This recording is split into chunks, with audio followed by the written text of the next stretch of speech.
I have so many questions for you, Susan. I want to get to the knowledge that you had about 9/11, working as a CIA asset, a member of the intelligence community, and also who else had that information. That's an aspect of my question. I also want you to talk about the Iraqi peace option, if you will, and their response to counterterrorism. I'll tell you, there were two major issues that caused the feds to come after me so hard. The first was the Iraqi peace option that was hidden from the public. The Bush administration, at this point, the U.S. military was losing the war in Iraq. Morale was devastated. It was military soldier personnel were getting blown up. They were dying. Their arms and legs were getting blown up. They were going back for 3 and 4 and 5 tours of duty. Their families were breaking apart. And in the middle of this, they were confronted with the fact that there was an Iraqi peace option that would have solved the entire conflict without firing a single shot. You're talking pre-9/11. Yeah, this is before 9/11. This is from this was in the 18 months. This had been developed in the 18 months before the invasion of Iraq.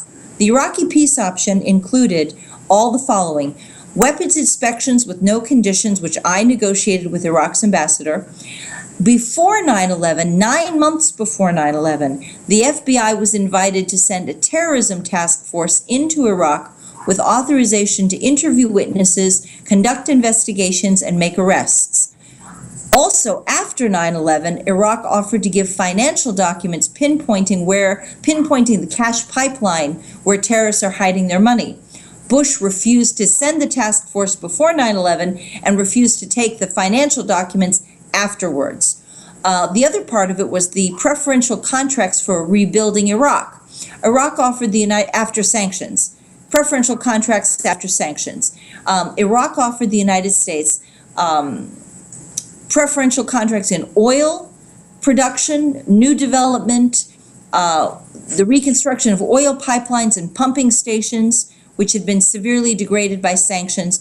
Also, preferential contracts in healthcare, hospital equipment, and pharmaceuticals to rebuild Iraq's healthcare system.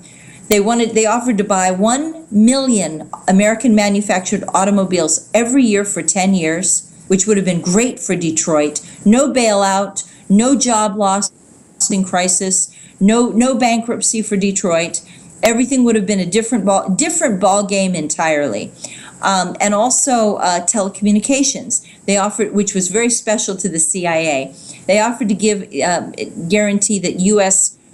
contractors would get all the telecommunications contracts after sanctions. So this was a huge, big deal. And compare the peace dividend to the bankruptcy of the federal government, the hemorrhaging of our treasure, our military personnel bleeding out on the field, and we were losing the war.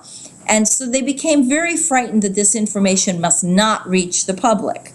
The other thing, which is very important, was that my team gave advance warning about 9/11. And I have to say that with a little bit of tongue-in-cheek, because I learned about 9/11 from the CIA. I learned about it in April and May of 2001. My CIA handler called me to his office. He said he had an urgent message to deliver to the Iraqi embassy, and he was seeking any fragment of intelligence involving airplane hijackings and a strike on the World Trade Center as a known target. And he said that if Iraq possessed any this was in April of 2001. If Iraq possessed any intelligence about airplane hijackings and a strike on the World Trade Center and failed to tell us, then we would consider that an act of war, and we would bomb Iraq back to the Stone Age.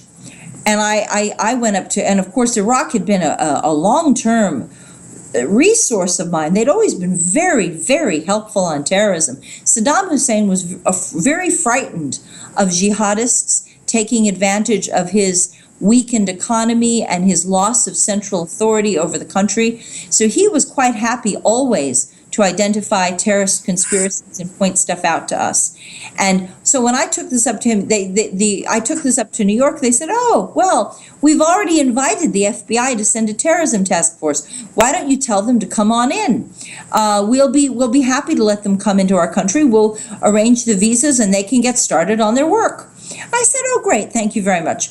I came back to Washington. My CIA, this is in April of 2001.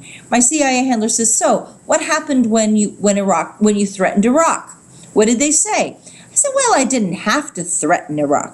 Iraq was very cooperative. They said they'd send a cable to Baghdad and we should go ahead and send in the FBI. They're happy to do this. They want to help us." And he said, "I didn't tell you to be nice to those people. I told you to threaten them. I want you to go back to New York and go back to the diplomats and tell them the message exactly as I have communicated it." Quote, and this is what an asset does. It's not about whether it's fair or not fair, okay? I am a back channel. I am required to communicate that message exactly as it is delivered. And here it was. This threat originates from the highest levels of government above the Secretary of State and above the CIA director. Those are only three people, Margaret. That is the President of the United States, George Bush, the Vice President of the United States, Richard Cheney, and the Secretary of Defense, Donald Rumsfeld.